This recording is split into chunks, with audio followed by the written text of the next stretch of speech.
Morning student.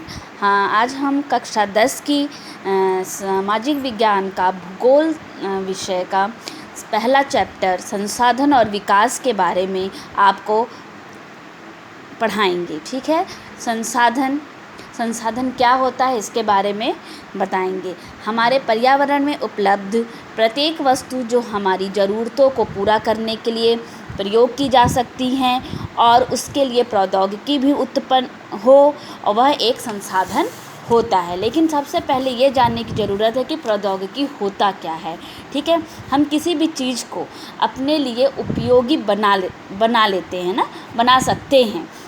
Simple तरीके से सोचिए कि आपके जैसे गेहूँ पड़ा हुआ है, लेकिन उसको आप डायरेक्ट नहीं ना खा सकते हैं, लेकिन जब उसको हम क्या करेंगे, पीसेंगे, फिर रोटी बनाएंगे, तब खाएंगे। ठीक है, तो गेहूँ क्या हो गया, एक प्रक्रम के द्वारा या प्रौद्योगिकी के द्वारा हम अपने यूज़ के लायक बनाते हैं, अपने उपयोग के लायक बनाते हैं, तब वो हमारे लिए क्या कहलाता है, संसाधन कहलाता है। ठीक है, और प्रौद्योगिकी शब्द जो है वो बहुत ही इम्पॉर्टेंट है इस चैप्टर की, क्योंकि बार बार यह प्रौद्योगिकी शब्द इस चैप्टर में, इस अध्याय संसाधन में आया हुआ है। ठीक है, तो इस प्रौद्योगिकी का मतलब यह हुआ कि किसी भी चीज़ को परिवर्तित करने लायक कोई भी टेक्नोलॉजी, ठीक है, या प्रौद्योगिकी। ठीक, इस तरह से संसाधन क्या हुआ कि हमारे पर्यावरण में उपलब्ध प्रत्येक वस्तु जो हमारी ज़रूरतों को पूरा करने के लिए क्या करता है, प्रयोग में लाया जाता है, और उसके लिए प्रौद्योगिकी भी उपलब्ध हो, वह एक संसाधन कहलाता है। उदाहरण के तौर पे आप देख सकते हैं कि कार है, यदि उसको चलाना है तो उसके लिए क्या चाहिए, हमें पेट्रोल चाहिए, और यदि पेट्रोल हमारी ज़रूरतों को पूरा कर रहा है तो वह पेट्रोल क्या हो गया, संसाधन कहलाएगा।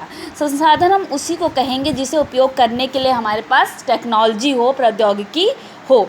यदि जैसे मान लीजिए एक ज़मीन है, ठीक है, मान लीजिए ज़मीन है और ज़मीन के मान लीजिए ज़मीन है और ज़मीन के नीचे क्या है, पेट्रोल है। ये पेट्रोल जब तक हम इसको मान लीजिए इसके लिए कोई प्रौद्योगिकी नहीं है, टेक्नोलॉजी नहीं है निकालने के लिए, तो ये पेट्रोल हमारे लिए संसाधन नहीं कहलाएगा।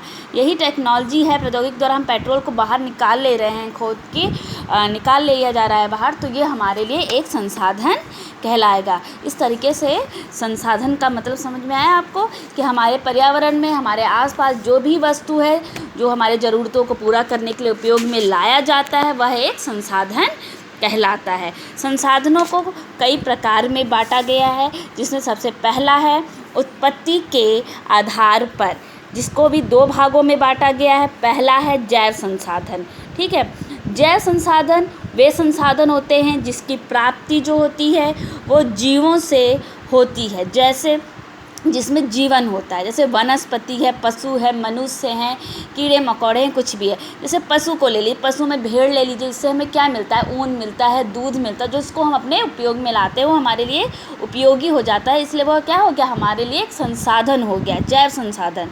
और वनस्पति से हमें फल मिलता है, सब्जी मिलता है, तो वो भी हमारे लिए एक संसाधन हुआ। ठीक है, उसी तरीके से दूसरा भाग जो बटा है वो अजैव संसाधन है।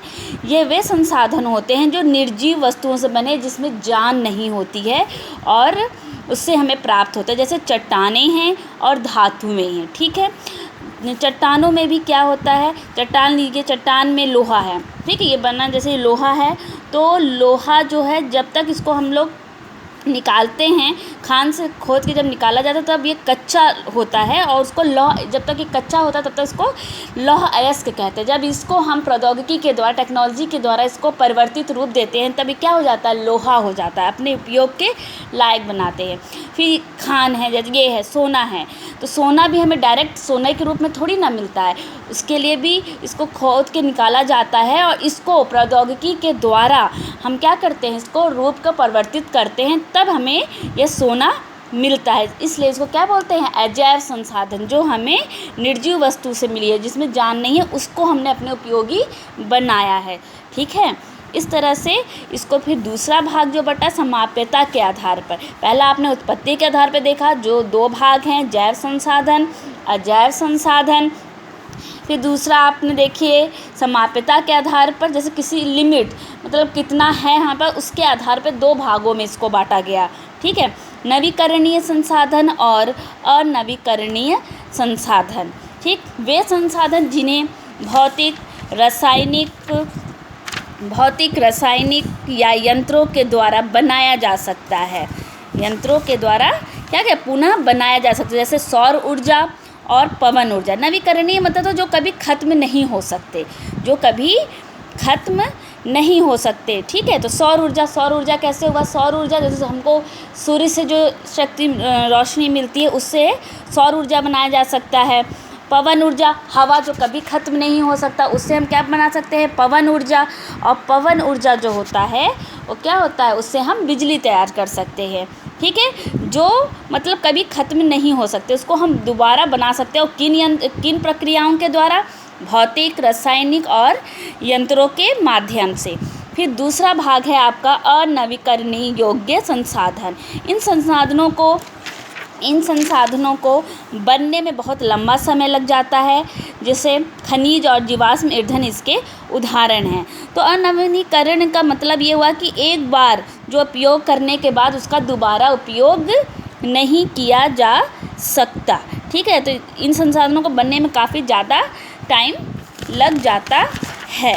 फिर ये संसाधन एक बार प्रयोग के बाद ही वो ख़त्म हो जाते हैं। और उदाहरण में आप कोयला ले सकते हैं और क्या ले सकते हैं? पेट्रोल है वो एक बार यूज़ कीजिए, उसको निकाल एक बार यूज़ करने के बाद ख़त्म हो जाता है, इसलिए इसको अनवीकरणीय योग्य संसाधन कहते हैं।